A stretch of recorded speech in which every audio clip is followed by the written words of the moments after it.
격주 금요일마다 정말 좋은 영화들 추천해드립니다. 오동진의 시네마 레터, 영화평론가 오동진 선생님 모셨습니다. 안녕하세요. 안녕하십니까. 네. 예. 네. 선생님 많이 덥죠? 어떻게 오시는 동안 괜찮으셨나요, 날씨는? 덥죠. 오늘의 기후 책입니다. 네. 이거 어떻게 할 건가 뭐 네. 이러고 있었죠. 네. 휴가는 어떻게 다녀오셨어요? 안 가죠. 네.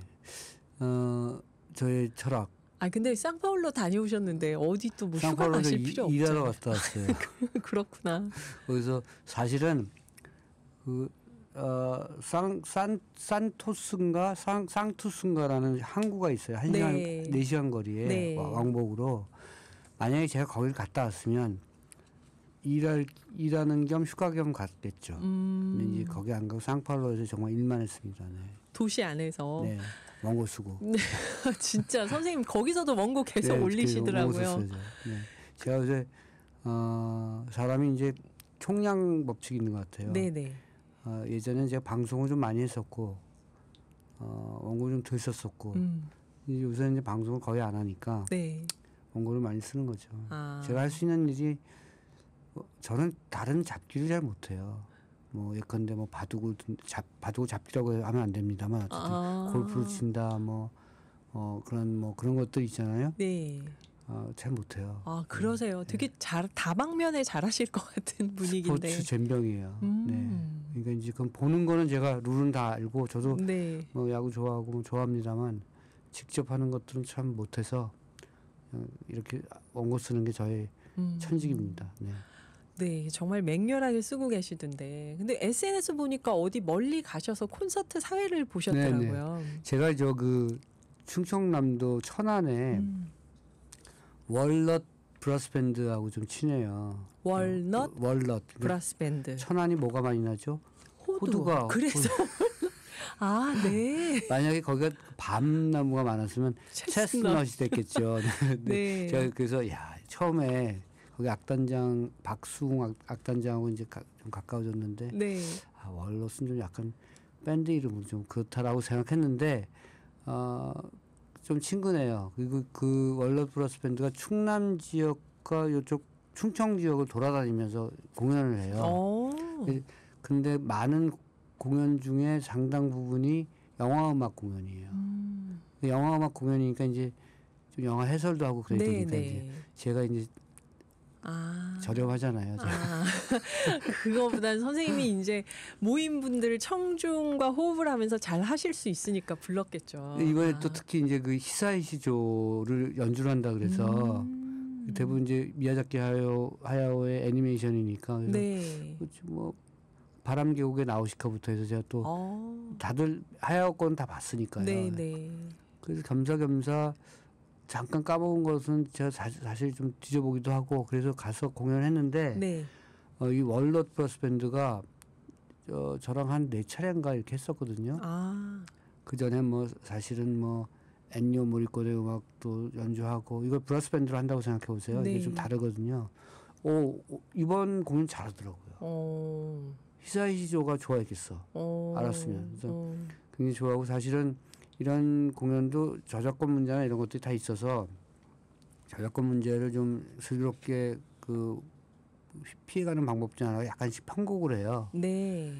이제 이 현장에 맞게끔. 네. 굉장히 잘했고 연주를 매우 잘하더라고요. 그래서 제가 놀랐습니다. 그래서 역시 젊은 친구들은 진화를 하는구나. 점점 좋아지는구나 이런 생각했고 이런 젊은 친구들의 어떤 그런 이런 모임들을 좀 많이 지원할 수 있는 프로그램이 있었으면 좋겠다 이런 생각을 했었습니다. 브레스트 오프라고요. 제가 그거 진짜 좋아했습니다. 이 얘기하면 선생님 또 연식 얘기하시겠지만 연식이 만만치 않아 진짜. 네, 정말 좋아했습니다. 그 영화. 1996년 영화예요. 맞아요. 이게 탄광촌에서 폐광되고 그 밴드원들 얘기죠. 폐광을 놓고 노조 싸움도 벌어진 거죠. 맞아. 그러니까 이제 노조원들이 이제 싸움 외에는 지금 일단은 클로징된 상태니까 탄광이 할 일이 없잖아요. 그래서 브라스 밴드를 하는 거죠. 근데 처음에 무지하게 못해. 근데 결국은 런던까지 가서 어떤 경연대회에 참가해서 뭔가를 하는 얘기고요. 그 80년대 대처가 얼마나 영국민들을 많이 괴롭혔으면 이런 영화가 무수하게 많이 나왔거든요. 정말 영국 탄광촌 네. 배경 얘기들이 많아요. 풀몬티도 그랬고 맞아요. 얼마나 빌리 엘리엇도 그죠, 빌리 엘리엇도 그렇고 빌리 엘리엇에서 큰 아들은 아주 강고한 노조원이고 아버지도 노조원인데 아버지가 다시 타협하고 들어갈 들어가잖아요. 때. 그때 또 아들이 얘기하잖아요. 그래서 안 된다. 이번엔 지면 우리는 영원히 끝난다라고 얘기하니까 아버지가 하는 얘기가 그래도 빌리가 천재면 어떻게 하냐. 제 그러면서. 왕립에 보내야 되는 거 아니냐. 그러니까 대처가 여러 사람들을 울린 거예요. 맞아요. 근데 그런 얘기 중에 하나가 이 블레스드 오프였고 저는 그때 사실은 금관악기가 네.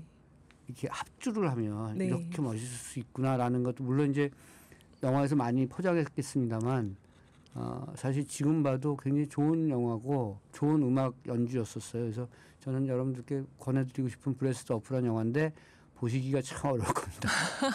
진짜 요즘은 뭘로 볼 수 있을까요? 저렇게 지나간 거 이게 아마 비디오가게에서 빌릴 수도 없고. 유튜브에 있을 가능성이 있어요. 유튜브에 네. 있다. 맞아요. 유료지만 있을 것 같아요. 유튜브가 이런 걸 많이 또 가져갔기 때문에 유튜브에서 잘 찾아보시면 좋고요. 저는 어쨌든 월렛 브라스 밴드하고 충남 서천에서 네.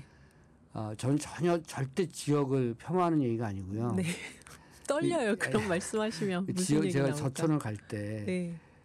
히스하이시조 음악 연주회잖아요. 이게 월렛 브라스 밴드에서 이 더위에 누가 올까 했죠. 그렇죠, 그렇죠. 그냥 저는 뭐 청중이 뭐 10명이 됐든 뭐 네. 100명이 됐든 상관없다 이런 생각으로 가긴 갔습니다만 그래도 많이 왔어요. 많이 오시고 좋아하시더라고요. 그래서 이게 없어서 이렇지 자꾸 이걸 뭐랄까 계속 이런 공연을 많이 만들어 드리면 네. 굉장히 좋아하실 거라고 생각했어요. 지역에 별로 없잖아요. 그런 공연이. 그리고 충남 서천은 제가 20몇 년 전 1999년 2001년 박찬욱 감독이 공동경비구역 JSA를 찍은 곳이 서천 갈대밭이에요. 네. 충남 서천 지난번에 얘기. 신성리 갈대밭. 신성리 갈대밭. 네. 그 앞에 칼국수집 있고. 네. 거기서 그 유명한 JSA를 그렇죠. 찍었습니다. 그때 그 박찬욱 감독이 자기 엄마 선글라스를 끼고 있었어요. 여자 선글라스를. 그래서 참 그 친구 참 특이한 성격인데 그거 끼고 좋다며 거기서 촬영을 하고 있었는데 예. 어쨌든 우리 모두 젊었던 시절이고 저한테는 충남 서천이 그렇게 기억에 남아 있는데 그 이후에도 제가 한 2번 정도 더 갔었고요. 이번이 또 간 겁니다. 근데 많이 발전했고 공연장 있고 공연 좋았고 청중들도 막 제가 그 청중들 가운데 젊은이들이 얘기하는 걸 막 귀에 들렸는데 하야오 영화를 다 봤더라고요. 아하, 다들. 그래서 이제 하야오 영화 얘기를 막 하는 거예요. 네. 얼마나 많은 얘기가 할 게 있겠습니까. 그래서 등등 그래서 저한테 아주 좋은 기억이었고 돈도 좀 벌고 돌아왔습니다. 출연료 받고. 네. 그 선생님 항상 극장과 화제의 영화들 소개해 주셨는데 네. 이번 주에 소개해 주실 영화는요. 어쩔 수 없이 에이리언이죠. 네. 원래 에일리언이잖아요. 발음이. 네네, 근데 이제 꼭 에일리언. 한국에서 저 극장가 제목 붙을 때 에이리언으로 에이리언으로 하더라고요. 붙었어요. 예. 그게 아마 일본식이어서 그런 것 같아요. 일본은 이제 그런 밑에 받침을 안 받침 붙이니까. 못하니까. 에일리언이 맞죠. 근데 에일리언이 이제 7편까지 나왔고요. 와, 벌써 7편까지 왔구나. 그리고 이 영화를 만든 리들리 스콧 감독이 제작을 했지만 이번에 네. 원래 당초 리들리 스콧이 창조한 거잖아요. 이 작품은. 그렇죠. 리들리 스콧이 블레이드 러너 만들었죠. 네. 대단한 감독이에요. 거기도 영국 왕립 무슨 학교가 나왔는데 거기도 참 대단한 노친네죠. 네. 88세예요. 저는 제가 봤을 땐 거의 마지막 작품일 거라고 생각할 때마다 또 작품 내놓으세요. 하나씩. 네. 근데 이제 이분도 아직 젊은인 게 왜냐하면 클린트 이스트가 94살인데 아직도 하고 있어요. 네, 아직도. 하고 있죠. 그러니까 뭐 아직 명함 내밀 때는 아니고 그럼에도 불구하고 그 저력이 점점 떨어질 만한데 에일리언 같은 경우는 이번에 감독을 이제 페드로 뭐라고 하는 감독을 데려다가 네. 만들었어요. 그러니까 저는 1, 2편으로 돌아간 것 같아요. 그 에너지와 에일리언에 대한 그 어떤 그 느낌과 충만한 어떤 그 열정이 네. 1편으로 돌아가는 듯한 느낌을 받았고 저는 오랜만에 아주 뭐랄까 매우 긴장하면서 그 공포의 서스펜스가 있어요. 그 에일리언이 그 괴물이 눈앞에 다가올 정말 때 끔찍했어요. 저는 침 질질 1편, 흘리면서 2편들. 이게 순서는 원래 여러분들 에일리언 1편, 2편, 3편, 4편, 프로메테우스, 그다음에 에일리언 커버넌트, 그다음 이번에 로물루스거든요. 네. 이렇게 순서가 돼 있지만 이게 이야기 순서로 따지면 프로메테우스가 제일 먼저고요. 그다음에 커버넌트, 그다음에 이번 1편 로물루스. 네, 로물루스, 그다음에 에일리언 1, 2, 3 1, 2, 3, 4. 2, 3, 4, 2, 3, 4가 2, 3, 4로 가고 그러니까 그다음이 프로메테우스, 커버넌트, 에일리언 1편, 그다음에 로물루스, 그다음에 2, 3, 4편이에요. 네, 그러니까 네. 만약에 에일리언 시리즈를 한 편도 안 보셨다. 요 순서대로 보시면 돼요. 프로메테우스부터. 그렇죠. 예. 그럼 이제 좀 질리실 수 있어요. 순서대로 하면은 재미가 질릴 수 있어요. 없어지죠. 원래 재밌는 건 1편이 정말 재밌었고 2편에서 기억나. 2편은 이제 1편은 리들리 스콧, 네. 2편은 제임스 카메론, 3편은 데이비드 핀처, 네. 4편 장베르 주네. 이렇게 감독이 달라요. 이게 20세기 폭스가 만든 거라서 그 당시에 이제 에일리언 1편이 너무 성공하니까 네. 리들리 스콧한테 뺏은 거예요, 사실은. 그리고 감독을 자기가 고용하면서 바꾼 그때마다 잘 나가는 감독들을 고용한 거죠. 건데. 데이비드 핀처는 당시에 세븐을 만들기 전이었는데 광고 쪽에서 너무 잘 나갔던 감독이었기 때문에 뭐 신선한 걸 만들 것이다라고 해서 3편을 맡긴 거고요. 네. 2편에서 여러분들 기억하실지 모르겠지만 시고니 위버가 그 우주선 안에서 길을 잃은 아이를 발견하잖아요. 미아예요. 네. 그 에일리언한테 부모가 뭐랄까 그 살해당한 그런 애죠. 그 애를 자기 딸처럼 생각하는 거잖아요. 근데 마지막 장면 보면 괴물하고 싸워요.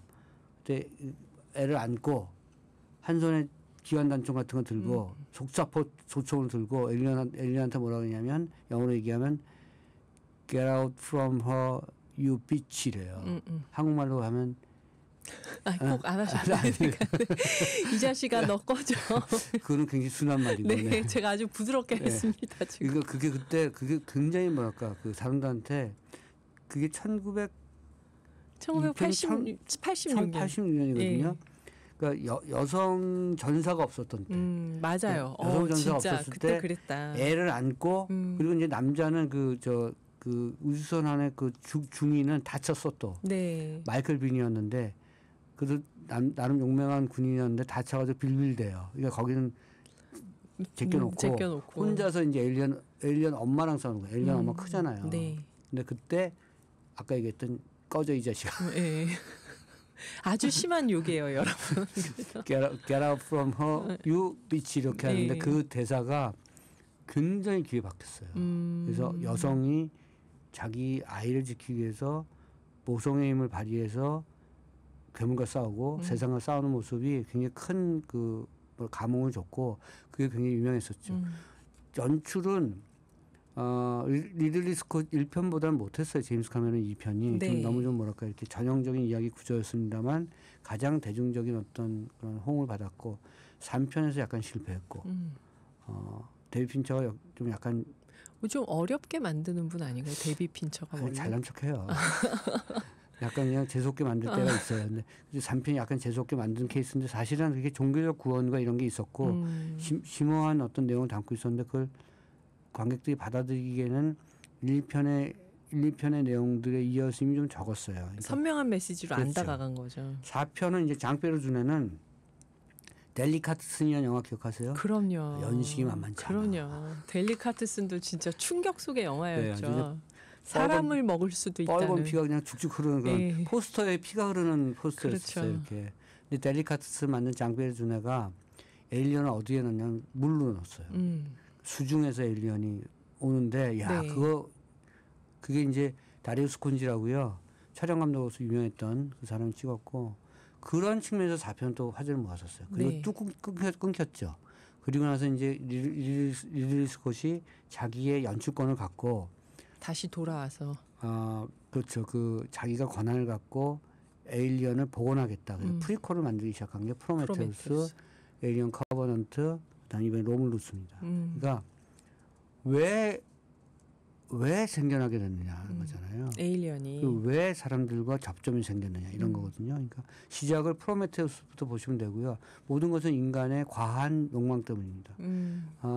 가이 피어스가 맡았던 그 한 그룹 총수가 우주 탐사팀을 모아놓고, 그러니까 마치 진시황이 영생을 원했던 것처럼 네. 영생을 할 수 있는 뭔가의 방법을 찾아라 이런 거예요. 그게 우주 어딘가에 DNA가 있을 있다. 것이다.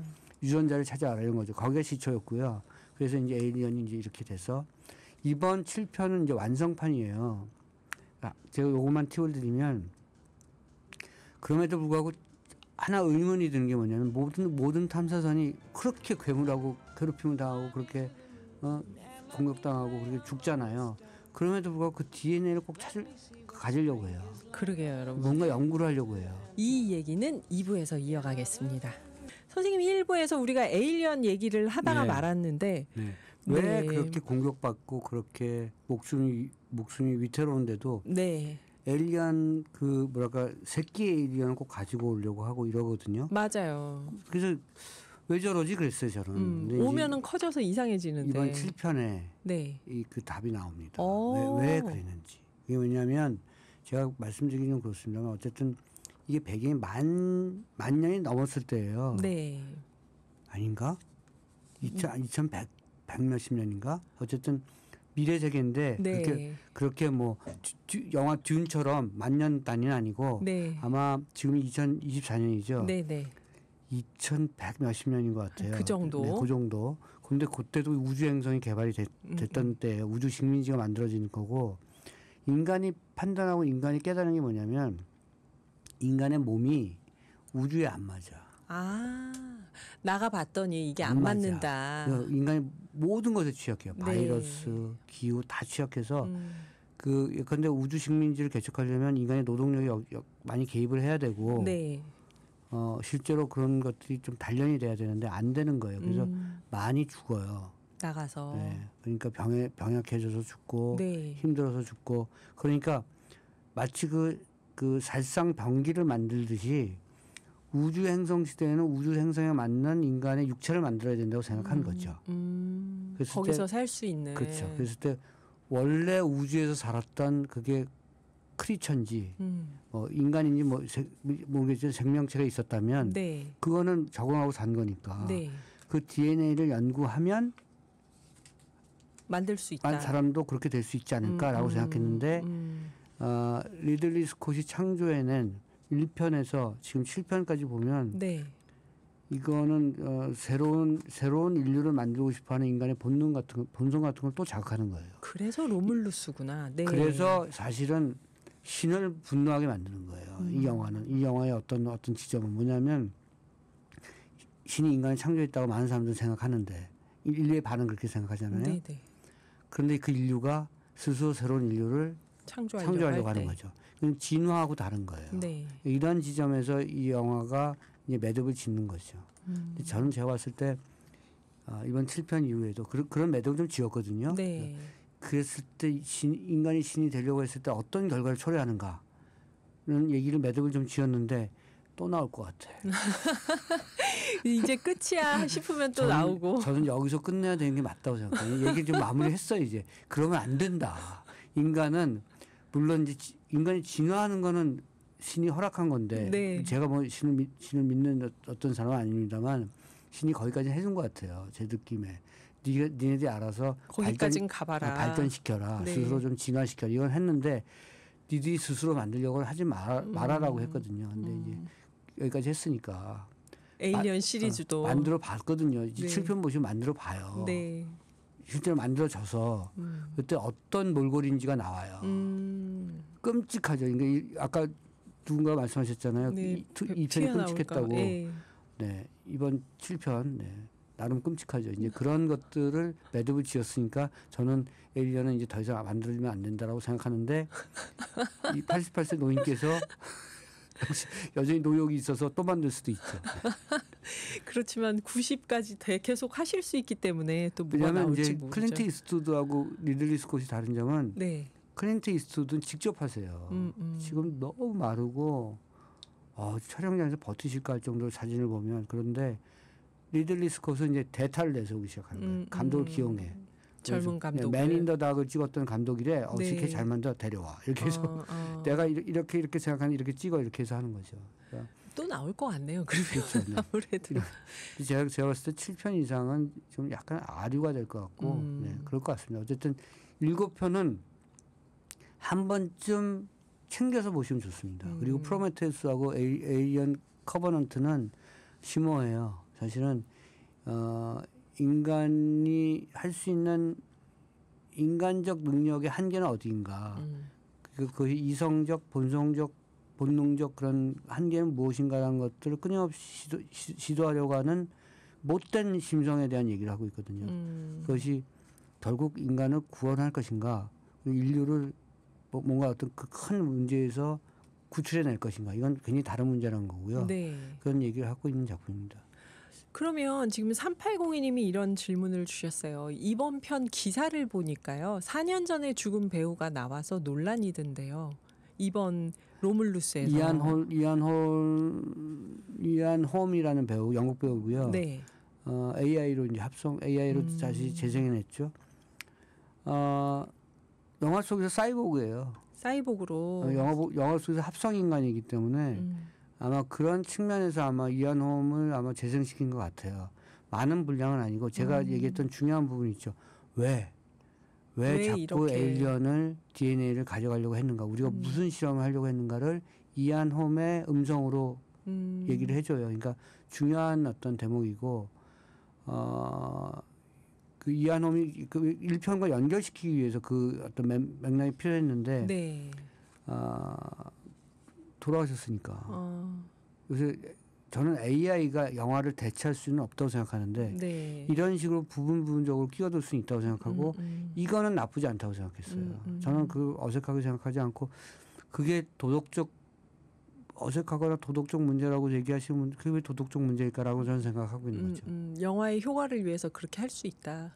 그게 창조주를 건드리는 문제는 아니라고 생각해요. 창조주도 거기까지는 내가 아까 말씀드렸지만 허용하신 거 거기까지 한번 해봐 이렇게 하는 거지 전체로 그렇게 뭐 아예 못하게 하진 않았을 거다. 그렇죠. 좀 융통성 있게 생각하시면 좋지 않을까 이렇게 생각합니다. AI로 죽은 근데 배우가. 아주 자연스러워요. 왜냐하면 그 움직임이 없으니까 움직임도 나중에 잠깐 나오긴 합니다만 거의 움직임이 없이 하반신이 없는 상태에서 얘기만 하는 거거든요. 이렇게 그 영화에서도 사이보그처럼 나오는 사이보그로 그렇죠. 나오는 두뇌만 살아있는 거니까. 사이보그죠. 그래서 크게 어색할 캐릭터는 아니다. 그런 것까지 고려한 배역이었다라고 저는 생각합니다. 이 에일리언 시리즈 7편 중에서 선생님이 평론가로서 가장 높은 점수를 여기에다가 주고 싶다 하는 게 있다면 1편이죠 사실은. 에일리언 1. 네.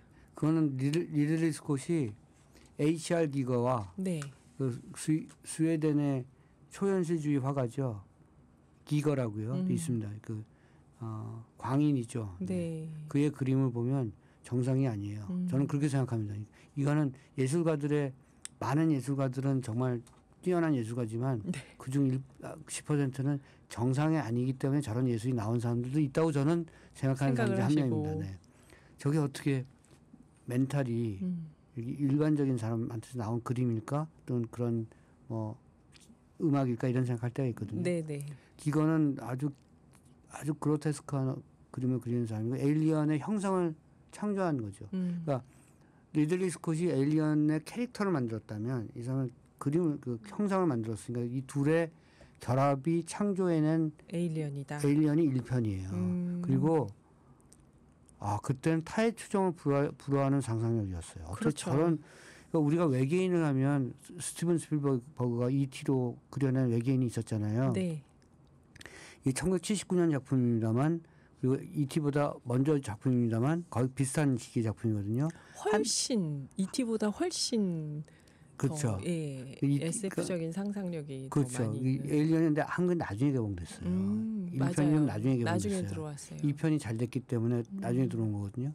근데 어쨌든 그 당시에는 충격 그 자체였고 우리는 외계인은 이렇게 작은 똥배가 나온 착한 그렇죠. 캐릭터거나 뭔가 우리가 통제할 수 있을 크기의 예. 또 하나는 우리와는 전혀 다른 지적인 존재거든. 이렇게 생각했는데 이런 괴물일 줄은 몰랐던 거죠. 그럼 우리가 어떻게 우주에 나가? 이런 생각을 하게까지 한 작품이 에일리언이었고 네. 그 상상력은 일정한 경계를 넘어선 부분이어서 저는 확실히 1편이 최고였다고 생각하고요.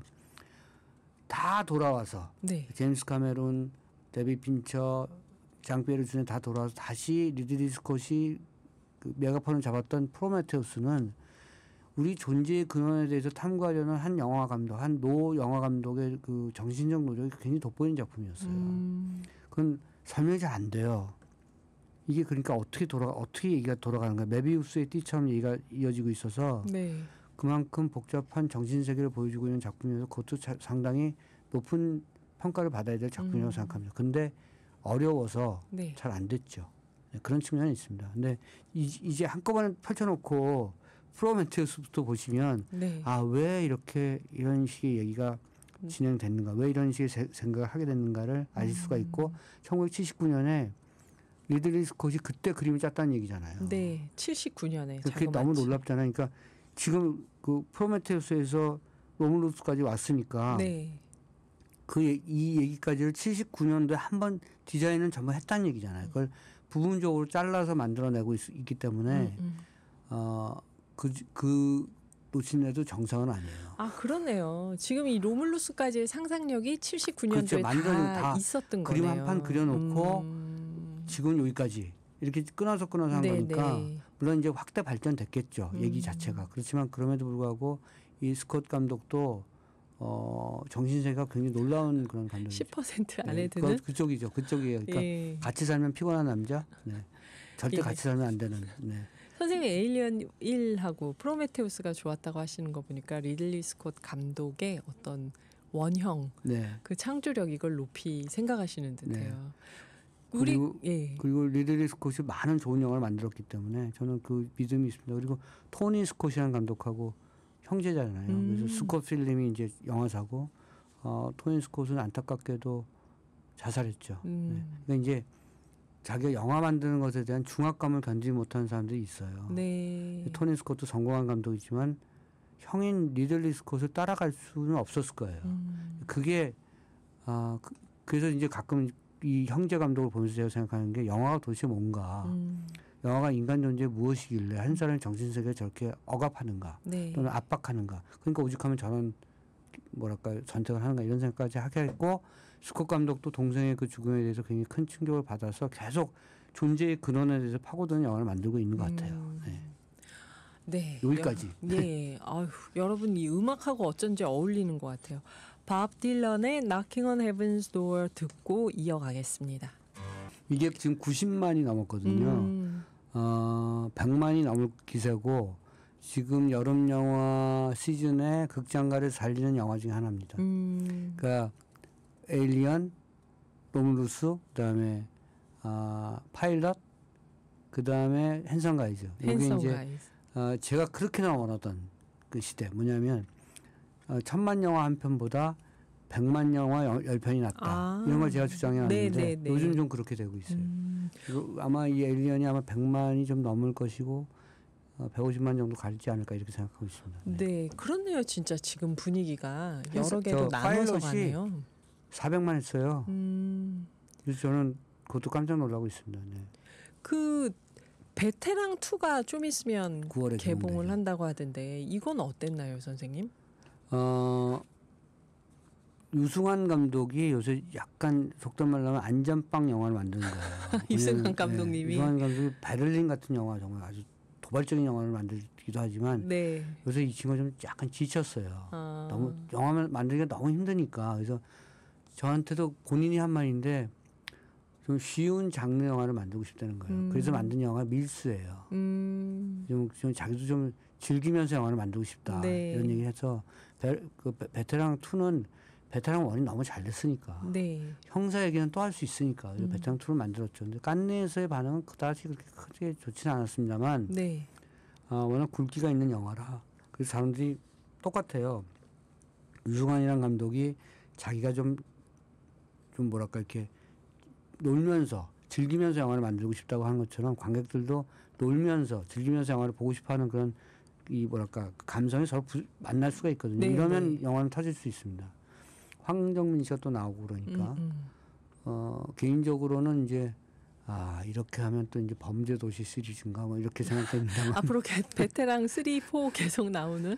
한국 사회에 대한 그 음영을 좀 살짝 파고드니까 이 영화가 네. 왜냐면 여기 부패가 있고 경제적 문제가 있고 뭐 이런 빈부격차에서 발생되는 계층 간의 어떤 그런 갈등 문제가 이런 게 있으니까 네. 그런 측면에서 9월달에 또 관객을 모을 가능성이 높다 이렇게 생각하고 있습니다. 베테랑 2요. 네. 그 독립 영화들도 지금 꾸준히 개봉되던데 선생님 어떤 영화를 인상적으로 한국이 보셨나요? 싫다. 한국이 네. 싫다. 이건 네. 장강명 네, 씨 소설 소설이죠. 아닌가요? 그 이제 장강명 소설에서는 그 주인공 주계나가 예. 주인공이 주계나 동생이 주민나잖아요. 고화성 씨가 맡은 주계나가 호주로 가는 건데 영화는 뉴질랜드로 가요. 그게 이제 그 차이. 그게 좀 그 차이고요. 네. 아마 제가 봤을 때 이게 저예산 공법으로 만들었으니까 호주보다는 뉴질랜드 로케이션이 좀 쌌겠죠. 그런 이유로. 그런 거 다 판단해서 했을 겁니다. 그리고 책이 갖고 있는 그런 경쾌한 어떤 보폭 이런 것들 영화도 많이 살렸고요. 다만 저는 좋은 점도 있고 나쁜 점도 있다고 아쉬운 점도 있다고 생각합니다. 그러니까 네. 좋은 점은 사실은 이게 한국이 싫어서라는 제목을 갖고 있습니다만 네. 그런 건 아니잖아요. 속마음은 한국이 싫어서가 아니라 한국식 자본주의가 싫어서 또는 이걸 확대시키면 자본주의가 싫어서 그러니까 사람들을 막 치열하게 경쟁시키고 물질 만능주의에 물질적 토대에서만 살게끔 하는 그런 자본주의가 싫어서 이런 뜻을 담고 있는 거잖아요. 그 자본주의도 좋은 건데 자본주의 중에선 좀 나쁜 자본주의가 있는데 그런 것들이 싫다고 하는 얘기가 요즘 젊은이들 사이에서 많이 나오고 있고 그게 해일조선이잖아요. 네. 그러니까 그걸 다 뒤에 있는 얘기 다 설명을 빼고 제목을 한국이 싫어서 이렇게 한 거니까 네. 그 내면을 동의하는 젊은이들이 많이 몰릴 가능성도 있다 이렇게 생각했습니다. 저는 28일에 개봉을 하니까 이제 다음 주에 개봉을 하겠죠. 근데 또 한편 생각하면 한국이 싫은 젊은이들은 이미 다 떠났기 때문에 이미 떠났기 때문에 이거 볼 관객이 없을 수 있다. 그럴 수도 있다. 다 뉴질랜드로 가버렸다. 약간 양가적이다 이거. 예. 그래서 이거 좀 애매한데라고 생각했고요. 이제 제가 이렇게 농담식으로 이제 사람들한테 그 볼 애들은 다 갔잖아 이렇게 얘기했죠. 근데 네. 동의하는 사람과 동의하는 늙은이들은 안 갈 것이다. 아마 늙은이 첫째 저 같은 장년층 관객들 모으기에는 약간 마케팅상 더 여러 가지 기법이 필요하다 이런 얘기 했었고요. 네. 또 하나는 약간 이것이 이제 오해가 있을 수 있습니다만 약간 세대 영합주의 같았어요.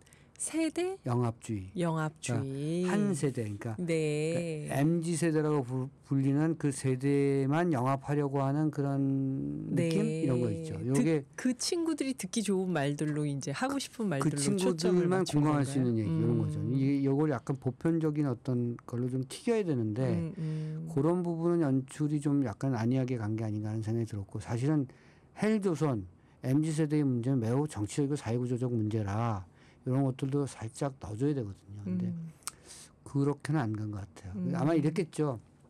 똑같이 얘기했겠죠. 회의할 때 제작진들이 야, 그 젊은이들 요새 그런 거 안 좋아해. 이렇게 하면서 했겠죠. 전 안 봐도 비디오인데요.